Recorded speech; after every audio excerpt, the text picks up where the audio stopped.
We're live from New Delhi. You're watching DD India Live, India's voice to the world. I'm Lipakshi Khurana, coming up in the next 30 minutes. Trump and Netanyahu agree on new 20-point Gaza peace plan. Palestinian Authority, EU and Arab states welcome plan. Hamas yet to respond. Gaza peace plans proposes ceasefire, hostage release and phased Israeli withdrawal, offers amnesty for Hamas members who surrender, Gaza to be governed on interim basis by a panel headed by Trump.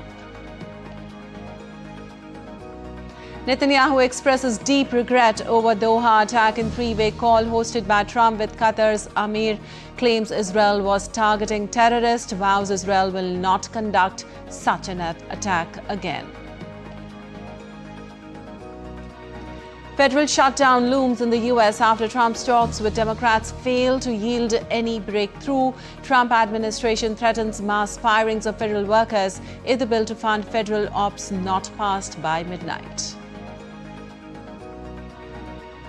And in sports, India to face Sri Lanka in the opening match of the ICC Women's One Day International Cricket World Cup in Guwahati.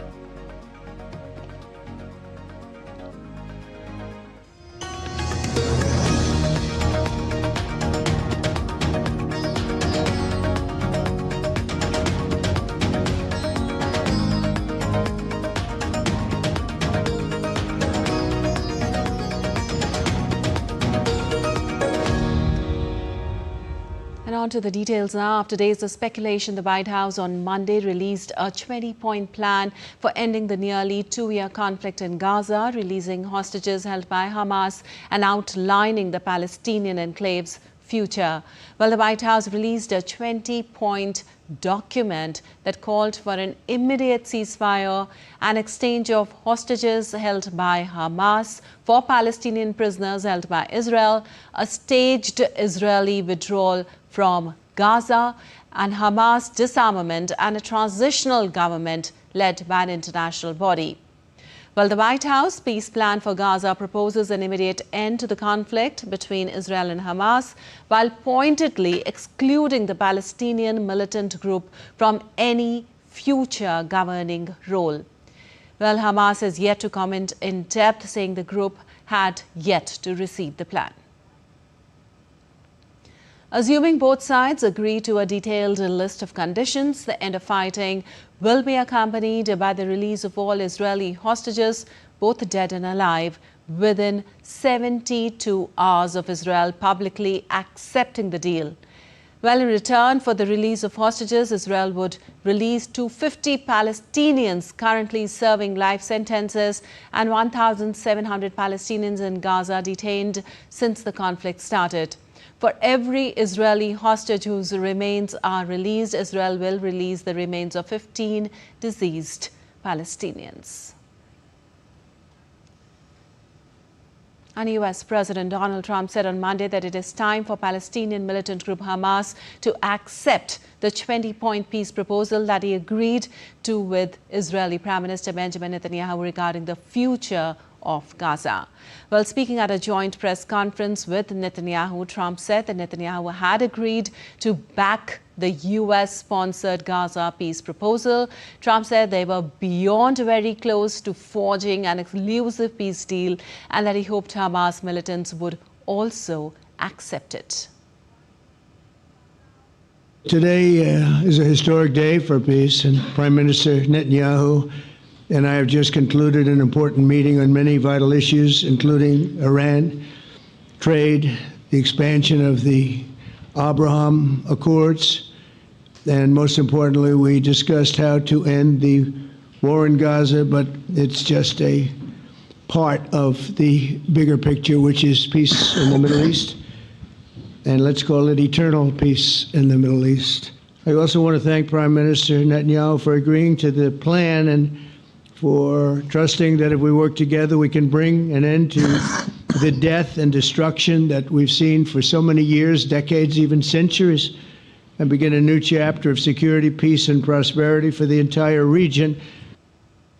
Meanwhile, Netanyahu endorsed Trump's proposal to end the conflict in Gaza, describing it as a critical step towards peace in the Middle East. While Netanyahu added that further withdrawals could be linked to the extent of disarmament and demilitarization, but Israel would maintain a security perimeter indefinitely. Also, Netanyahu warned that if Hamas rejected the plan, Israel would act independently to achieve its goals. I believe that today we're taking a critical step towards both ending the war in Gaza and setting the stage for dramatically advancing peace in the Middle East. And I think beyond the Middle East, in very important Muslim countries. I support your plan to end the war in Gaza, which achieves our war aims. It will bring back to Israel all our hostages, dismantle Hamas's military capabilities, end its political rule, and ensure that Gaza never again poses a threat to Israel. Well, the key Muslim nations on Monday lent their weight to backing a plan by U.S. President Donald Trump to end the conflict in Gaza, even as some Palestinians describe the proposal as a farce. Now, 8 Arab or Muslim majority nations in a joint statement welcomed the role of President Trump and his efforts aimed at ending the conflict in Gaza. Also, the countries include Egypt, Jordan, the United Arab Emirates and Turkey. Also signing the statement were Qatar and Saudi Arabia. Indonesia and Pakistan also joined the statement. Indonesia has offered troops as part of a future Gaza force. Now, French President Emmanuel Macron hailed Trump's commitment to ending the conflict in Gaza. Macron also called on Israel to commit resolutely to it. Also, British Prime Minister Keir Starmer's office said the UK strongly supported Trump's efforts to end the fighting. Italian Prime Minister Giorgia Meloni's government also hailed Trump's diplomacy. In a statement, it called on all sides to seize this opportunity and accept the plan.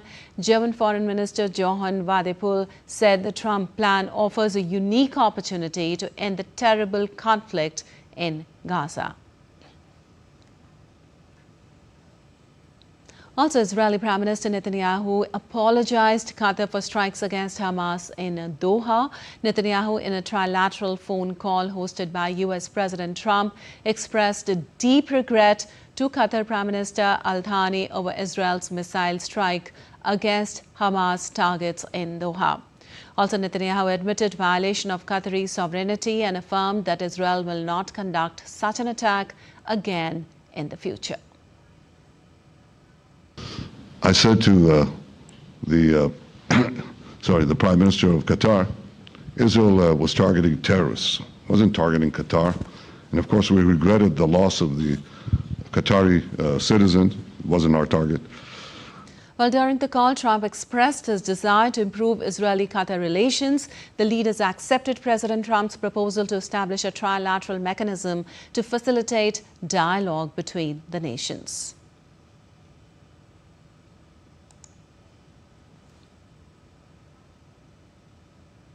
Also, Qatar Prime Minister welcomed these assurances and emphasized Qatar's readiness to continue contributing meaningfully to regional security efforts. And federal shutdown looms in the United States after Trump's talks with Democrats failed to yield any breakthrough on Monday. The U.S. Congress faces a crucial deadline on Tuesday to pass legislation and avoid a partial federal government shutdown. Now, the lawmakers must approve funding for 438 agencies before October 1st, the start of the new fiscal year. If no deal is reached, $1.7 trillion in discretionary spending will lapse, forcing agencies to halt all non-essential work. Meanwhile, Trump administration threatened mass firings of federal workers if the bill to fund federal ops was not passed by midnight. And President Trump shared an AI-generated video on Truth Social mocking the Democrats' congressional leaders hours after he met with them in negotiations to avert a government shutdown. Now, the video, which fabricated the voice of Senator Chuck Schumer at a news conference on Monday afternoon, falsely accuses Democrats of trying to give free health care to undocumented immigrants to gain their support. In the video, the Democrats' House Leader Hakeem Jeffries, who's black, is pictured with a mustache and wearing a sombrero.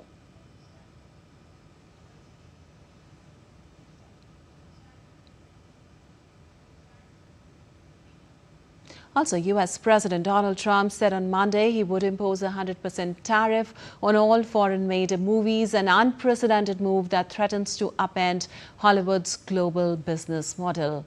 The step signals Trump's willingness to extend protectionist trade policies into cultural industries, raising uncertainty for studios that depend heavily on international box office revenue and cross-border co-productions. Also, Trump announced the measure in a post on his Truth Social platform, claiming U.S. movie making is losing ground to international competition. However, it was not immediately clear what legal authority Trump would use to impose a 100% tariff on foreign-made films. White House did not immediately respond to the comment on how the tariffs would be implemented. Warner Brothers Discovery, Comcast, Paramount, Skydance and Netflix also did not immediately respond to the request. The president had first floated the idea of a movie tariff in May, but offered very little details, leaving entertainment executives unsure whether it would apply to specific countries or all imports. And some global weather updates now. First up from India, the Indian Meteorological Department has forecasted continued heavy rainfall with orange and yellow alert across several parts of the country for the next 2 to 3 days. As per the IMD, orange alert has been issued for Saurashtra and Kutch, as they are likely to witness heavy rain with thunderstorms and gusty winds expected. Gujarat witnessed heavy to extremely heavy rains on Monday, with several districts placed under red and orange alerts by the Indian Meteorological Department.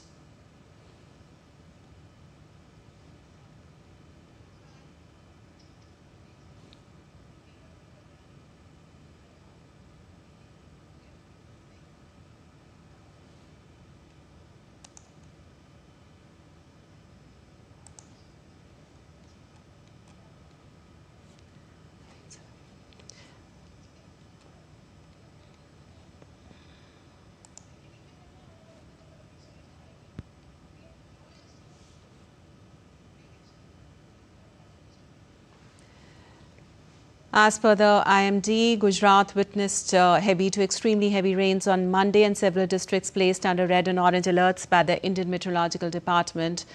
And the Met Department also issued yellow alerts across Maharashtra for the next few days, predicting light to moderate rain or thunderstorms in many places, with heavy showers likely over Konkan, Goa and Madhya Maharashtra.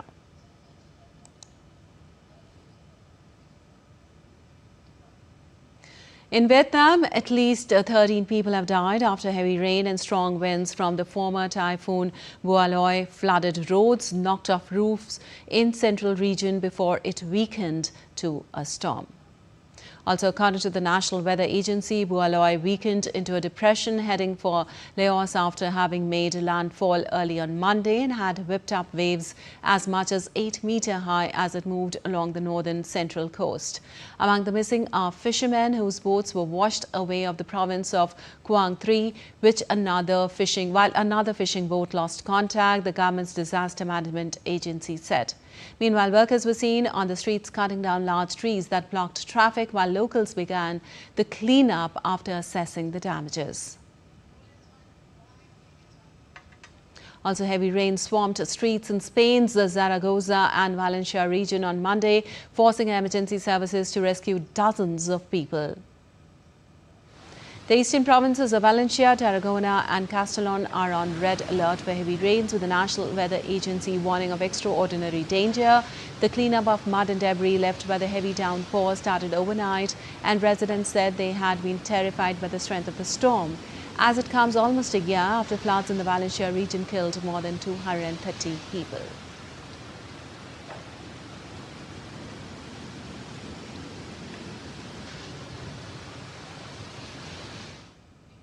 And still to come in this edition of DD India Live. India slams the shameful vandalism of Mahatma Gandhi's statue in London ahead of International Day of Non-Violence. And in a historic series win, Nepal registers first ever win against a full member West Indies, claims the 3-match T20 series with a game to spare. Also, Mahashtami is being celebrated today with full devotion and fervour as part of the 9-day Shardiya Navratri festival.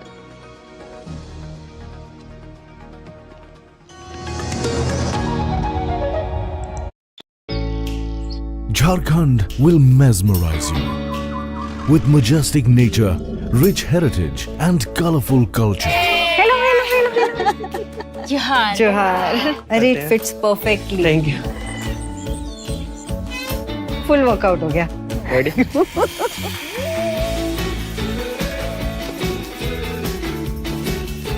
Postcards from Jharkhand on National Geographic.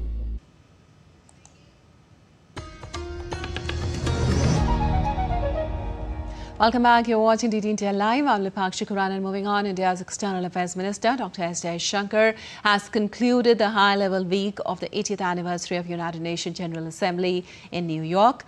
The last meeting that Jaishankar held on the sidelines was with Canadian counterpart Anita Anand. The minister termed the appointment of envoys to Delhi and Ottawa as a welcome step to rebuild ties between the two countries. He added that he looks forward to welcoming FM Anand in India. At last, Jaishankar, along with the entire Indian delegation that attended UNGA 80 in New York, posed for a picture alongside the Mahatma Gandhi bust at the UN headquarters. Among the team were Indian envoy to UN P. Parvataneni Harish, Secretary West C.B. George, Secretary E.R. Sudhakar Dalela, India's Deputy Envoy to UN in NY Yojna Patel, and MEA's Joint Secretary UNES Aquino Vimal. And India and the European Union will hold the next round of negotiations for a draft free trade agreement in Brussels from October 6 to 10th. India's Commerce and Industry Minister Piyush Goyal had last week said the two sides are determined to work for a balanced and mutually beneficial FTA. Now, the minister had also expressed India is fast becoming a key engine of the global economy and that a strong economic partnership with India will add significant value to the European Union, just as Europe's technology and scale will benefit India's growth story. Well, India and the European Union held the 13th round of trade talks in September with the European Commissioner for Trade, the Agriculture Commissioner of the European Commission and Piyush Goyal in attendance. EU termed the partnership as consequential for the long haul that can facilitate each other's rise while managing our differences. And the High Commission of India in London has strongly condemned the shameful act of vandalism of the statue of Mahatma Gandhi at Tavistock Square and said it has taken this up strongly with local authorities. Now, taking to social media, High Commission of India in London said, and I quote, HCI is deeply saddened and strongly condemns the shameful act of vandalism of the statue of Mahatma Gandhi at Tavistock Square in London. This is not just vandalism, but a violent attack on the idea of non-violence 3 days before the International Day of Non-Violence and on the legacy of the Mahatma. The Commission has taken this up strongly with local authorities for immediate action, and our team is already on site, coordinating with authorities to restore the statue to its original dignity. And India's Minister of Railways Ashwini Vaishnaw announced the launch of new railway projects between India and Bhutan on Monday. In a press conference, Minister Vaishnaw outlined key features of the project, which will extend from India's railway network. The initiative involves an investment of approximately 4,033 crore rupees for a rail line spanning 89 kilometers.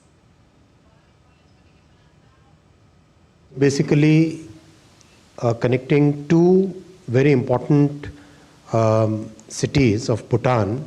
One is Gelefu, as Foreign Secretary shared with us. This is being developed as a mindfulness city. And second is Samse, which is an industrial city.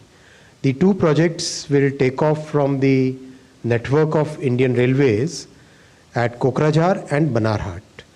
The investment which is envisaged at this point of time is about 4,033 crore rupees, and the total length is about 90 kilometers, to be precise. 89 kilometers of railway network will be created. Well, Minister Vaishnaw also emphasized there are strong economic ties between India and Bhutan, noting that the new rail network will contribute to strengthening Bhutan's economy. India is the largest trading partner of Bhutan, and most of the EXIM trade of Bhutan is done through Indian ports. Therefore, it becomes very important to have a good seamless rail connectivity for the Bhutanese economy to grow and for the people to have better ways of access to the global network. So that's why this entire project has been taken up. And some say in Gelefu they have very important significance in the way the Bhutanese economic growth is being planned. And Foreign Secretary of India Vikram Misri also highlighted the relations between India and Bhutan, saying the relationship is that exceptional trust, mutual respect and understanding. India and Bhutan share a relationship of exceptional trust, mutual respect and understanding.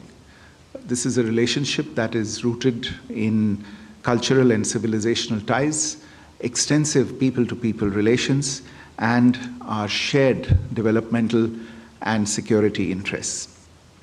These ties are reflected in very close contact at the highest levels. Well, YouTube has agreed to pay $22 million to settle a lawsuit filed by President Donald Trump after it suspended his account over the January 6, 2021 attack on the Capitol. The online video platform is the latest big tech firm to settle with Trump after he went to court in July 2021 over his suspension. Major platforms removed Trump at the time due to concerns he would promote further violence, with claims that voter fraud caused his loss to former President Joe Biden in 2020. Now, the 79-year-old Republican took social media companies and YouTube to court, claiming he was wrongfully censored.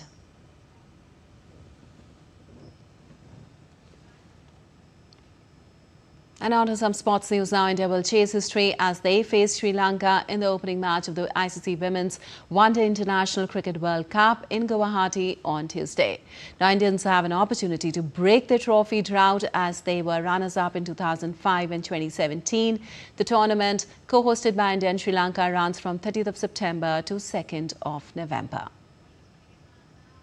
The 13th edition of the Women's One-Day International Cricket World Cup is set to kick off on 30th September with co-hosts India and Sri Lanka facing each other in the opener in Guwahati. India brim with confidence after a solid performance in the lead-up to the tournament. Recently, India gave Australia a tough fight in the one-day series. We have advantage of playing in home, but the amount of cricket we have played and the results we have got in last a couple of years, I think that shows we have a depth in our game, whether it's batting or bowling. We have improved a lot of areas, so I think chances are there, but I think tomorrow is our first game. Our main focus is on tomorrow's game and setting the tone for us. That is something we are really looking forward. Though Sri Lanka lack match practice, they have played only 8 one-day internationals this year, losing 5 of them while 1 was washed out. But they can bounce back on the subcontinental pitches. This could be the last ODI World Cup for the team's captain and star player, Shamari Atapattu. We are playing really good cricket last 12 months against some big teams.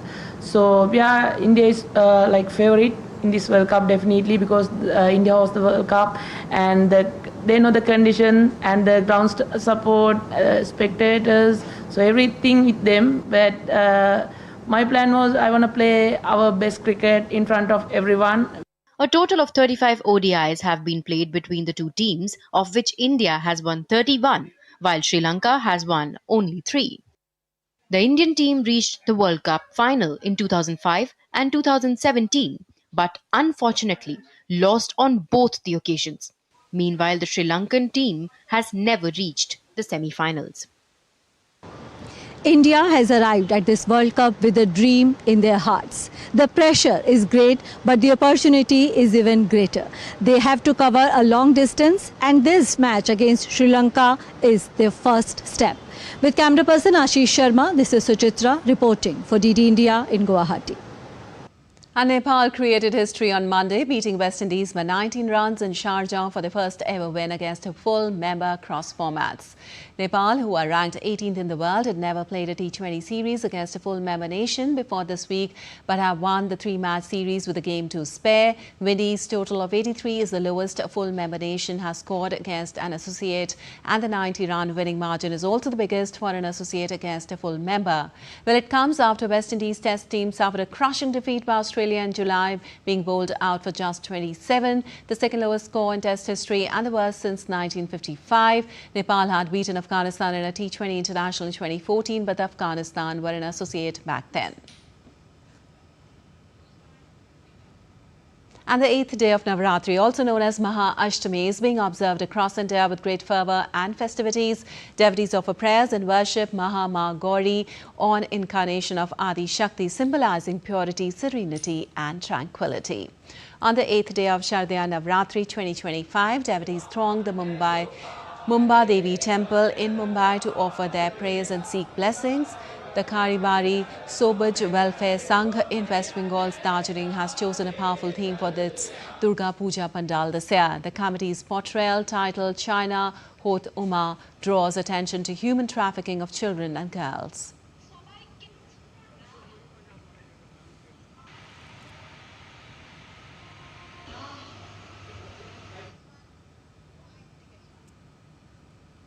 Also, the Durga Puja Pandal in Bihar's Patna has captured public attention this year with its powerful and patriotic theme based on the Pahalgam terror attack.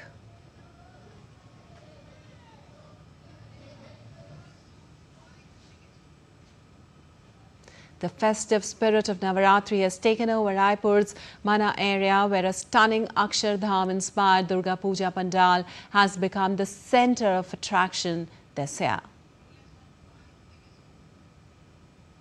Durga Puja celebrations in Odisha's Mayurbhanj region is in full swing. The Takhatpur Pandal is offering a spiritual and culturally rich experience that stands out amid modern theme-based setups.